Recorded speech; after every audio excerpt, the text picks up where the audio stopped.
नमस्कार. मालिकेच्या आजच्या भागामध्ये आपल्याला पाहायला मिळणार आहे की कला हॉलमध्ये आलेली असते. आबा तिला विचारतात, कुठे ग अद्वैत? तेव्हा कला सांगू लागते की येतोय तो, असं कलानी सांगितलेलं असतं. आबा कलाला म्हणतात की चालेल, येऊ दे त्याला. आणि मग सगळेजण बसलेले असतात, सगळेजण पाहत असतात, कारण त्यांच्या घरातलं वातावरण हे थोडंसं बिघडलेलं असतं. कारण सगळ्यांना असं वाटत असतं की दिवाळीचा सण आहे आणि या दिवाळीच्या सणाला तरी या सगळ्या गोष्टी व्यवस्थित असायला पाहिजे होत्या, आपलं कुटुंब सगळं असायला पाहिजे होतं. पण तसं काही झालेलं नसतं, म्हणून सगळ्यांनाच वाईट वाटत असतं. त्याच वेळी आता इकडे रजनीच्या डोळ्यात सुद्धा पाणी आलेलं असतं, कारण सोहमची तर लग्नानंतरची पहिली दिवाळी आहे आणि या दिवाळीला सोहमच्या बाबतीत हे सगळं असं घडलेलं आहे. तिला मात्र वाईट वाटत असतं. ती म्हणत असते की नाही, काहीही झालं तरीही या सगळ्या गोष्टी व्यवस्थित व्हायला पाहिजे होत्या. तेव्हा आबा म्हणतात की मला कळतच नाहीये, चांदेकरांच्या घरामध्ये एवढी जोडपी होती, पण आपल्या घरातलं, आपल्या कुटुंबातलं हे सगळं असं झालेलं आहे, हे मला खरं तर पटतच नाही, असं आबांचं बोलणं असतं. त्यावेळेस आबा म्हणतात की काय माहिती काय होणार आहे, कोणाची नजर लागले चांदेकरांना, असं आबांच्या डोळ्यात सुरू असतं. तेव्हा मात्र इकडे पाहायला मिळतं ते म्हणजे सरोज म्हणते की काय माहिती, एक जोडपं राहिलंय ना आपलं, कदाचित पुढच्या वर्षी पुढच्या दिवाळीला आपली सगळी जोडपी पुन्हा असतील, असं सरोज म्हणत असते. तेव्हा मात्र त्या जोडप्याचे तर आपण लाड केले पाहिजे, त्यांची तरी दिवाळी आनंदात साजरी केली पाहिजे, कारण आपली बाकीची जोडपी नाही येत म्हणून त्यांना त्रास नको ना, असं सरोजचं म्हणणं असतं. तेव्हा आबा सुद्धा सरोजचं बोलणं ऐकतात. आबांनाही बरं वाटत असतं. इकडे आता नैनाच्या डोक्यात वेगळाच प्लॅन सुरू झालेला असतो. नैना बाहेर आलेली असते. नैना म्हणत असते की नाही, राहुल कुठेस तू, कधी येणार आहेस, किती वेळ लागणार आहे तुला, असं नैनाचं चालू असतं. तेव्हा मात्र राहुल तिला सांगत असतो की अगं आलोच मी, आणि मग ती फोनवर त्याला ओरडत असते. तेव्हा मात्र राहुल म्हणत असतो की हो आलो, थांब जरा वेळ, आलोय, पोहोचतोय मी, असं राहुल तिला सांगत असतो. तेव्हा मात्र नैनाला तो म्हणतो की अगं मागं तर फिरून बघ. नैनाने खूप सुंदर अशी तयारी बाहेर केलेली असते, पायघड्या घातलेल्या असतात, पाटाच्या भोवती रांगोळी काढलेली असते आणि ती राहुलची वाट बघत असते, का तर तिला राहुल सोबत तिचा दिवाळी सण साजरा करायचा असतो. राहुल आलेला पाहून ती खुश होते आणि म्हणते किती दिवसांनी भेटतोय पण, असं म्हणत धावत जाऊन राहुलला ती मिठी मारते. आणि मग इकडे राहुल तिला म्हणत असतो की काळजी करू नकोस, सगळं व्यवस्थित होणार आहे, असं राहुल तिला सांगत असतो. पण नैना म्हणते किती दिवसांनी रे राहुल, किती दिवस झाले सांग बरं, बरं चल आधी उठणं लावून घेते तुला, असं म्हणत दोघंही खुश असतात आणि त्या दोघांचं फुल असं प्लॅनिंग झालेलं असतं. त्या पद्धतीने गोष्टी घडत असतात. आणि त्याचबरोबर ह्या सगळ्या गोष्टी जेव्हा चालू आहेत तेव्हा मात्र इकडे राहुल आणि नैना यांची दिवाळी ही बाहेर सुरू आहे. बाहेर अंगणामध्ये दोघांनीही तयारी केलेली असते आणि जोरदार अशी तयारी त्यांचीही चाललेली असते. नैना म्हणत असते की राहुल खरंच बरं वाटलं, सगळेजण दिवाळी साजरी करतायत आणि त्याचबरोबर मी तेवढी नव्हते म्हणून मला वाईट वाटत होतं, पण आता मलाही बरं वाटत आहे, असं आवर्जून ती राहुलला सांगत असते. तेव्हा मात्र राहुल म्हणत असतो की का का तुझी दिवाळी साजरी होणार नाहीये, होणार ना, मी आहे ना, असं राहुल तिला सांगत असतो. आणि मग नैना राहुलला उठणं लावायला तयार होते. म्हणते बरं झालं आपण काल प्लॅन केला आणि आपण सगळं केलेलं आहे त्या पद्धतीने झालं पाहिजे, म्हणजे एकदा का मी त्या घरात आलो की सगळ्या गोष्टी व्यवस्थित होतील, असं राहुलने नैनाला सांगितलेलं असतं. नैना मात्र खुशच झालेली असते. नैनालाही बरं वाटत असतं, कारण कितीतरी दिवसानंतर तिचा नवरा आलेला असतो, या गोष्टीचा आनंद तिलाही झालेला असतो. त्यासोबतच इकडे पाहायला मिळतं ते म्हणजे आता अद्वैत आलेला असतो आणि कला अद्वैतला उठणं लावणार असते. त्यासोबतच आबाही तिथं असतात आणि आबा म्हणतात चला आला अद्वैत, आता कला आणि अद्वैत या दोघांचीही दिवाळी व्यवस्थित होणार आहे, असं बोलणं चाललेलं आहे. आणि त्यासोबतच इकडे या सगळ्या गोष्टी घडत असतात. आणि सोबतच इकडे आता अद्वैत आलेला असतो, कलाही तयारी करून बसलेली असते, तिथं औक्षणाचं ताट असतं, उठण्याचं भांड, असं सगळं आणलेलं असतं आणि ते बोलत असतात. त्याच वेळी आबा म्हणतात की कला ये उठणं लावून घे ग, असं आबा आवर्जून सांगत असतात. मग कला आता अद्वैतला उठणं लावायला आलेली आहे. अद्वैत कलाकडे पाहत असतो, कला अद्वैतकडे पाहत असते आणि त्याचबरोबर अद्वैतला ती उठणं लावत असते. पण यावेळेस मात्र कला अद्वैतकडे पाहून थोडीशी लाजत असते. ही गोष्ट मात्र अद्वैतच्याही लक्षात आलेली असते. अद्वैत कलाकडे पाहत असतो, त्याला त्याची खरे ना थोडीशी वेगळी वाटत असते, कारण याच्या आधी कधीच कला अशी वागलेली नव्हती किंवा लाजलेली नव्हती असं वाटत असतं. कारण मागच्या वर्षीही कलाने जबरदस्तीने अद्वैतला उठणं लावलेलं होतं, का तर चांदेकरांच्या घरची प्रथा आहे म्हणून तिनं हे सगळं केलेलं होतं. पण आता मात्र कला या सगळ्या गोष्टी अगदी मनापासून करत असते. तिला खरं तर अद्वैत सोबत या सगळ्या गोष्टी करायला खूप छान वाटत असतं. म्हणून त्यांचा हा खऱ्या अर्थाने पहिला दिवाळी सण होत असतो. संसार सुरू झाल्यापासूनचा आनंदाने ते दोघ जण एकत्र आलेले असतात. मग कला अद्वैतकडे पाहत असते, अद्वैत कलाकडे पाहत असतो. छान असं रोमॅन्टिक असं सॉन्ग चालू असतं आणि खूप छान वाटत आहे. त्यांच्या दोघांमधला जो हळुवारपणा आहे नात्यातला, तो रोमांस आहे, तो सुद्धा पाहण्यासारखा आहे. तर अद्वैत आणि कला एकमेकांकडे पाहत असतात. कला अद्वैतला उठणं लावत असते. घरातले सगळेजण बसलेले असतात. सगळ्यांना छान वाटत असतं. फायनली हे एकच आता जोडपं घरामध्ये असतं की ज्याची दिवाळी आज साजरी होत असते. नाहीतर बाकी सगळ्या जोडप्यांच्या बाबतीत प्रॉब्लेम असतात. इकडे श्रीकांत सुद्धा घरात आलेला नसतो. दिवाळी असून तो आलेला नाही. या गोष्टीचं रजनीला वाईट वाटत असतं. रोहिणीचा नवरा तर आधीच गेलेला आहे सोडून.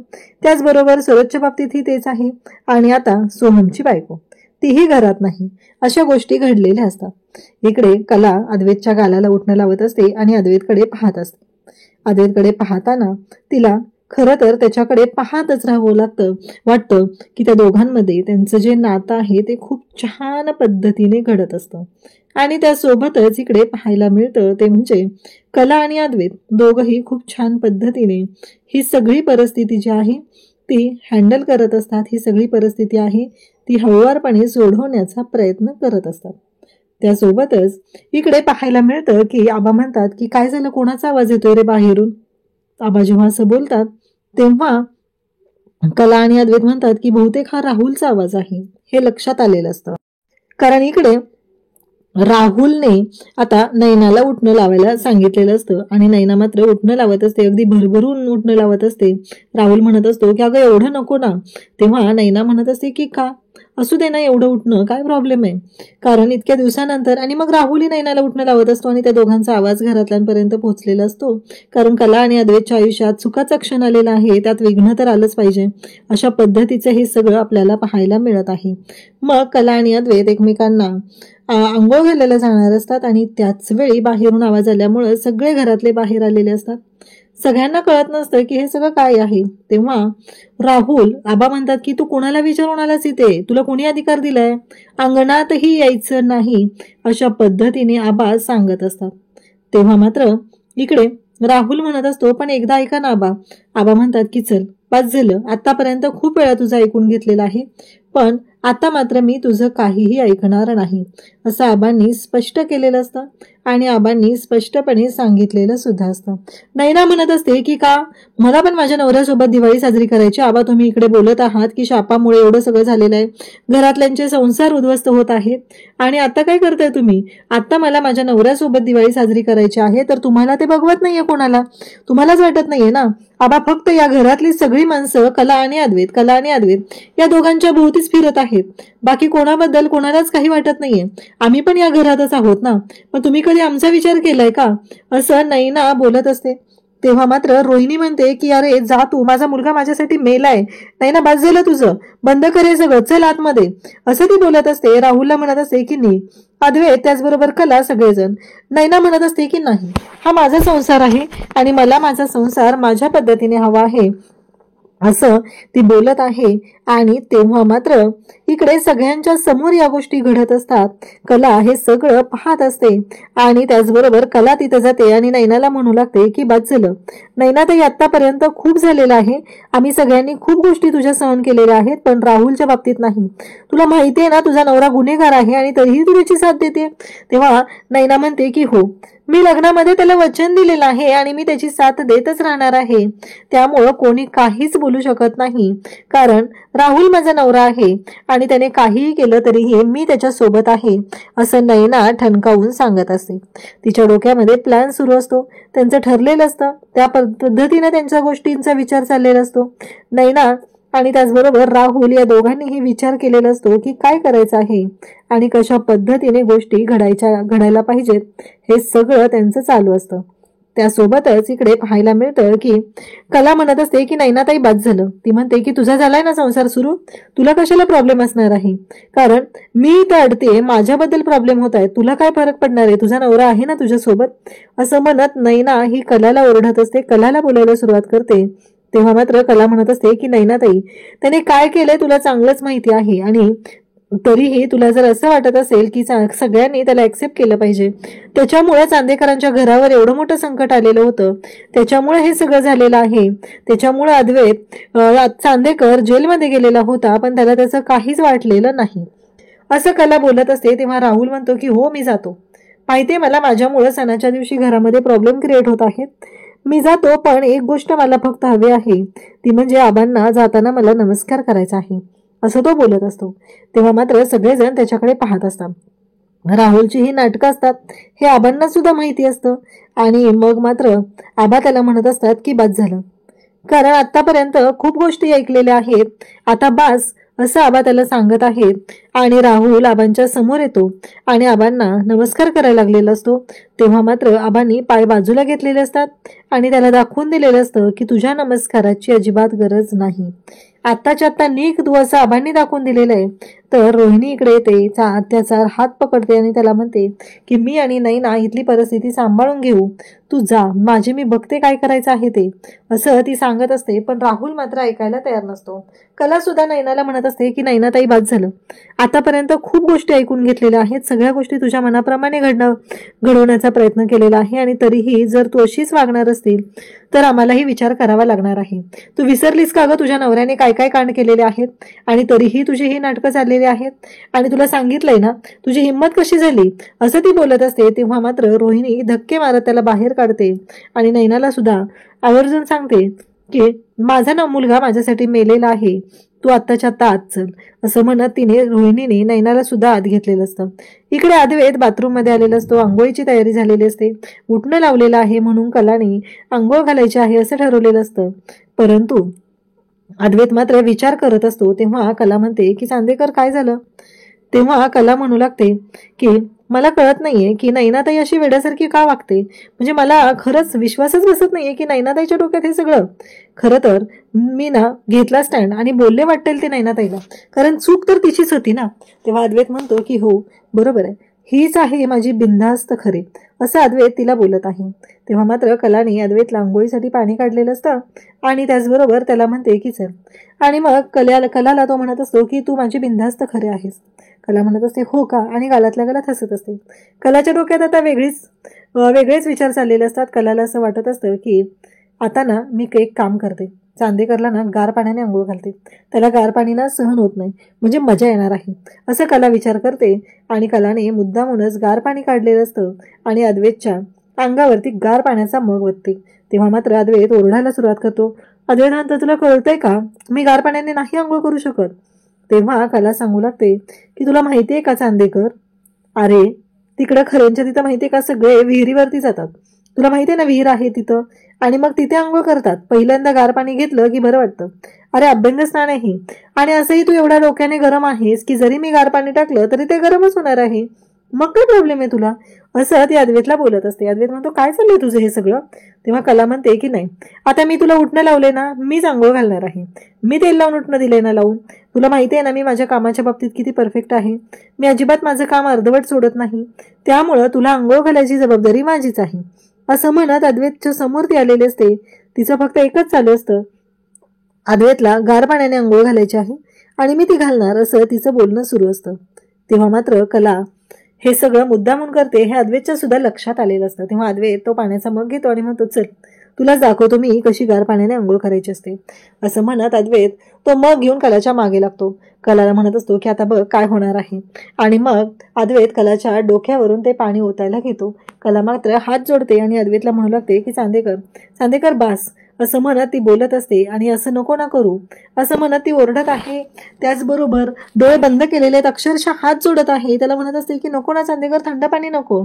आणि अद्वैतने मात्र अजिबात पाणी हे केलेलं नसतं, तो त्या पाण्यामध्ये बोट बुडवतो आणि कलाच्या तोंडावरती त्याचे शिंतोडे उडवतो. तेव्हा मात्र म्हणजे कलाच्या तोंडावरती त्यातलं पाणी मारलेलं असतं आणि कला मात्र अद्वैतकडे पाहत असते.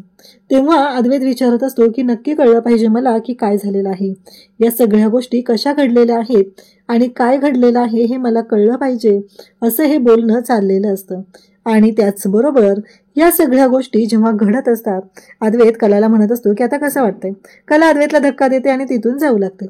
त्याचबरोबर इकडे पाहायला मिळतं ते म्हणजे इकडे खरेंच्या घरी आता संगीता कलाच्या बाबांना तिथे उठणं लावत असते. ते म्हणत असतात की संगे, तुझ्याकडून उठणं लावून घेतल्याशिवाय ना मला खरंच दिवाळी असल्यासारखं वाटत नाही, असं ते कलाला बोलत असतात.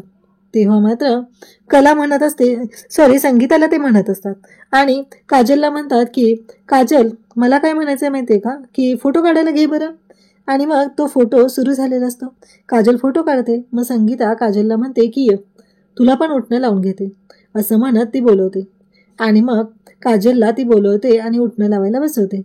त्याचबरोबर इकडे आपल्याला पाहायला मिळतं की आता संगीता जेव्हा काजलला उठणं लावत असते तेव्हा तिचे डोळे भरून आलेले असतात. ती म्हणत असते की मला ना कळतच नाहीये काय करायचं, कारण ही दिवाळी जी आहे ती शेवटची दिवाळी असणार आहे. पुढच्या वर्षी तुम्ही 2 जण असणार आहात, जोड्याने यायचा दिवाळी सणाला, असं ती सांगत असते. काजल ही रडत असते. म्हणजे लग्नाचं फिक्सच झालेलं आहे, अशा पद्धतीच्या गोष्टी सुरू असतात. त्यासोबतच इकडे पाहायला मिळतं ते म्हणजे कलाचे बाबा चाललेले असतात आणि इकडे काजल सुद्धा रडत असते. तिच्याही डोळ्यात पाणी असतं आणि संगीताच्याही डोळ्यात पाणी असतं. आता रोहिणीने नैनाला बोलवलेलं असतं. नैना, खरंच तू कसली सिक्सर मारलायस, जबरदस्त, मला ना खरंच आवडलं, हे सगळं भारी होतं, असं सांगितलं जात असतं. आणि त्याचबरोबर इकडे पाहायला मिळतं ते म्हणजे आता इकडे बोलत असते ती म्हणजे नैना, तुम्ही सांगावं फक्त, धावायलाही तयार आहे मी. तेव्हा मात्र रोहिणी म्हणते की धावायचं नाहीये ग, एका ठिकाणी उभं राहायचंय, अजिबात नाही, एक पाऊल पुढे टाकायचंय. म्हणल्यावर नैना म्हणत असते की मी धावायलाही तयार आहे. आणि रोहिणीने मात्र तिला सांगितलंय धावायची वगैरे गरज नाहीये, फक्त एका ठिकाणी उभं राहायचं आहे आणि तेही अन्न पाणी न खाता. तेव्हा ती म्हणते काय हे सगळं, एवढा घरात फराळ वगैरे बनवून झालाय, सगळे त्याच्यावर ताव मारणार आणि मी मात्र बिना अन्न पाण्याचं. तेव्हा ती सांगते की हो, बिना अन्न पाण्याचं उभं राहायचं आहे, कारण जेव्हा तू बाहेर उभा राहशील तेव्हा या घरातल्यांना वाटेल ना, कारण तुला विकनेस आला पाहिजे, ते कळलं पाहिजे ना. ती म्हणते मला चक्कर येईल ना, नको नको. तेव्हा रोहिणी सांगते की तेच तर पाहिजे ना, आपल्याला चक्कर तर आलीच पाहिजे, म्हणून तर सांगितलंय ना, असं ती बोलत असते. उद्याच्या भागात आपल्याला पाहायला मिळतं की अद्वैत आणि कला दोघंही करंजा करत असतात आणि कला विचार करत असते. अद्वैत म्हणतो की हे बघ, आता विचार करू नकोस, मी तुला काय सांगतोय लक्षात येते का, आपण नंतर बघूया त्या चित्रातला अर्थ. आणि मग कलाच्या समोर करंजीचा आकार असतो, तिच्या हातामध्ये चमचा असतो. ती म्हणते म्हणजे हे देवीचं शस्त्र आणि त्याचबरोबर हा चंद्र आणि त्यासोबतच आता हे सगळं जे काय आहे अहोरात्र म्हणजे चांदण्या रात्री, चंद्राच्या रात्री, आणि त्यासोबतच हे कपल आहे, सुखी संसार, ते दोघं एकत्र येणार आहेत, अशा पद्धतीने ती बोलत असते. आणि तेव्हा मात्र अद्वैतला म्हणते की चल चांदेकर, आपल्याला उत्तर सापडलंय, असं म्हणत ती अद्वैतला बाहेर घेऊन येते. बाहेर तिने रांगोळी काढलेली असते, त्या रांगोळीमध्ये तिला सांगत असते की ते बघ देवी, म्हणजे आपल्याला आता चित्रांचा अर्थ लागलेला आहे. फायनली कला आणि अद्वैतने चित्रांचा अर्थ शोधलेला असतो आणि त्याचबरोबर ह्या सगळ्या गोष्टी खूप छान अशा घडत असतात. आणि कला अद्वैत आता दोघंही संसार वाचवण्यासाठी सज्ज झालेले असतात. अशाच अपडेटसाठी चॅनलशी कनेक्ट राहा. थँक्यू.